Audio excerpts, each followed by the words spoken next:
વડોદરા પોલીસે દંડને બદલે હેલ્મેટનું વિતરણ કર્યું. રાષ્ટ્રીય માર્ગ સલામતી નિમિત્તે અનોખી પહેલ. સુરત જિલ્લા પોલીસે રાષ્ટ્રીય માર્ગ સલામતી મહિના નિમિત્તે એક અનોખી પહેલ કરી છે. વડોદરા 4 રસ્તા પર વાહન ચાલકોને દંડ કરવાના બદલે મફત હેલ્મેટનું વિતરણ કરવામાં આવ્યું હતું. આ અભિયાનનો ઉદ્દેશ્ય વાહન ચાલકોમાં માર્ગ સલામતી પ્રત્યે જાગૃતિ લાવવાનો અને જિંદગી અનમોલનો સંદેશ આપવાનો હતો.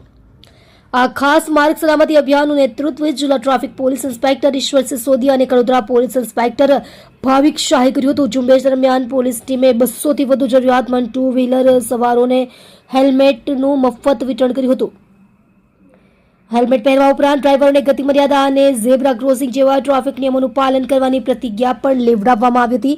પોલીસ અધિકારીઓએ લોકોને જણાવ્યું હતું કે હેલ્મેટ પહેરવું એ પોલીસના ડરથી કે દંડથી બચવા માટે નહીં, પરંતુ પોતાના અને પરિવારની સલામતી માટે અત્યંત જરૂરી છે. આ ઝુંબેશમાં પોલીસનો એક અલગ મૈત્રીપૂર્ણ પાસું જોવા મળ્યું. અધિકારીઓએ વ્યક્તિગત રીતે વાહન ચાલકોને હેલ્મેટ પહેરાવવાનું શીખવ્યું અને તેમને સલામત રીતે વાહન ચલાવવા માટે પ્રોત્સાહિત કર્યા. આ પહેલ દ્વારા દર્શાવવામાં આવ્યું કે કાયદાનું પાલન ફક્ત કડકતા દ્વારા જ નહીં, પરંતુ પ્રેમ અને સમજાવટ દ્વારા પણ પ્રાપ્ત કરી શકાય છે. સુરત જિલ્લામાં માર્ગ અકસ્માતોમાં નિર્દોષ વાહન ચાલકોના મોતનું એક મુખ્ય કારણ સુરક્ષા સાધનો વિના વાહન ચલાવવું છે. આ અભિયાન દ્વારા સુરત જિલ્લા પોલીસે આ ગંભીર સમસ્યા પ્રત્યે જાગૃતિ લાવવાનો પ્રયાસ કર્યો છે.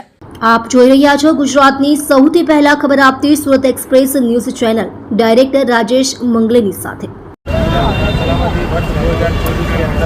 आज सूरत जिला ट्रैफिक शाखा के द्वारा एसआई आईजी सिसोदिया के द्वारा 4 बजे के बाद वडोदरा पुलिस को सामने रखे और निःशुल्क हेलमेट दिया गया, जिसका मेन उद्देश्य पब्लिक अपने जो ट्रैफिक के नियम है उनसे जागरूक अपने ट्रैफिक के नियम का पालन करें.